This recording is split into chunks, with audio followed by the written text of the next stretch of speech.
هو الطايف اللي كل ليلة مطر كاني مصيف بجوه لا تحضنته امحك سنة عاد نفسي فيه شو امحك شهر ما فيه مرة بعد فرقاش ما دكتها ما في الربع. انا مسافر الحين على مدينة الطايف وبكرة باذن الله راجع من الطايف على الرياض. تذكرون زمان كنت اسافر بالسيارة؟ لا الحين صرت بالطيارة حركات اخس. الربع انا والله ماني بعايش في الطايف، انا عشت في الطايف زمان، عشت في الجنوب، عشت في جدة، وعشت في الرياض، عشت في الشرقية، بس الحين ماني بعلى الكون عايش كيف بحق حر حق وصولي مطار الطائف باذن الله الساعة 8 مطار الطائف ورجعتي بكرة. عاد يا هلا الطائف عاد اذا الاجواء زالت من وجه الخير عليكم باذن الله. يلا يلا سافر على الطايف طريق الهدى شوف قلبي من الفرح معك ما كم في سنة سعودية؟ ايه 4 سنوات. ما شاء الله. انت في حب؟ ايه حب. لبه كبتك يا ناس لبه والله كبتك حب ايه حب. يا هلا الطايف صدق بقول لكم الصدق، اذا جاكم الجو غبار وعج وذا ترى ما لي دخل، ترى هذا قضاء الله وقدره، وجهي ما له دخل، لا دخل من وجهي في السالفه لاني انا اعرف حظي واعرف. انت مسوي استقبالك في الطايف؟ لا يا ولد انا استقبالي ما اسويه في مدينه واحده، انا اسويه في كل مدينه في المملكه، كل من مطار اسوي فيه استقبال. كيف حقي يا ده اطرخ من راسي يا ولد يا ولد شاش راس.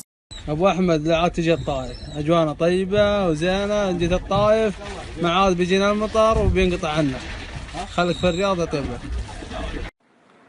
يا ويلكم يا فارس، شوف المطر شوف الغيوم كلها بسببك.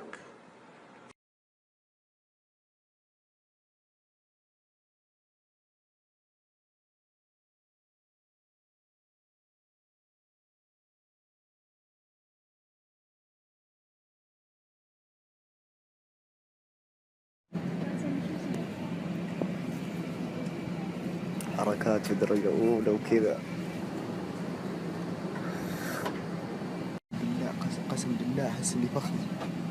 أول مرة أركب درجة أولى يجيبون جرايد الله يرحم أيام الفور. الربع فوق درجة أولى يا محاسن الصدى شوفوا من السلام عليكم ورحمة الله وبركاته. السفر قطعة من العذاب لكن مع فارس يسهلها الله. شوفي يمي شوفي يمي شوفي يمي عشان تكون صوبة شيوخ. الله يسعدك يا فارس ويخليك يا ولد، الله يصلحه وينفعه ويوفقه ويجعله من الخير يا رب العالمين. يا الربع والله انه جاني حركات درجة أولى حالة وكذا، أنا جاني ترى ما أكلت منه بس بخليه زينة كذا عشان لا يروح بلاش.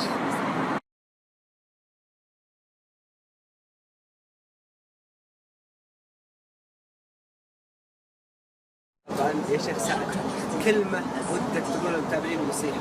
أفضل نصيحة أقولها لكم المتابعين نفس النصيحة اللي النبي صلى الله عليه وسلم أوصى بها ابن عباس، نفس النصيحة اللي النبي صلى الله عليه وسلم أوصى مع عبد الله بن عباس رضي الله عنه. احفظ الله يحفظك، احفظ الله تجده تجاهك، إذا سألت فاسأل الله، انتبه لهذا الأمر وستجد أن هذا الأمر فيه كل الخير الذي يعود عليك بالمصلحة لك في نفسك. والله الله لا تغفل عن صلاتك وعن طاعة والديك بل. طيب يا شيخ كلمة لي. أول شيء أوصي متابعينك ينتبهون لك جيدا، إذا شافوك طلعت يمين ولا شمال يردونك للجادة ولو بحد سيوفهم ويقيمونك بذلك. هذه رحلة سعيدة معك حقيقة يا فارس، أنا جدا معجب في نفسك الطيبة وأنك شخصية كاريزما تلقائية ما فيها تكلف. احرص على هذه الموهبة تنميها في مرضاة الله، انتبه لا يسجل عليك يوم القيامة الشيء لا يسرك أبدا. الله يكرمك حفظك الله. يا مرحبا ومسهلا ابو فارس، انتهت هذه الرحله التي كانت اقصر مما توقعت بسبب فضل الله وسلامته ثم وجودك انت ممتع بالسفر. لا والله انت هلا كيف؟ الحمد لله. من اليوم تتكلم انت وراك سكت الحين. تعال يا ابوي تعال. ايش فيه؟ يا هوى البال وش عذر الغياب، غيبتك هم واحزان وعذاب، كيف تقوى عن عيوني تغيب، كيف تقوى. يا الربع شوفوا وين ساكن يا ولد انا لا اله الا الله. يا ولد شوف الناس تحت لا اله الا الله. يا المساء اجرب رايي طبعا النقزه الفندقيه.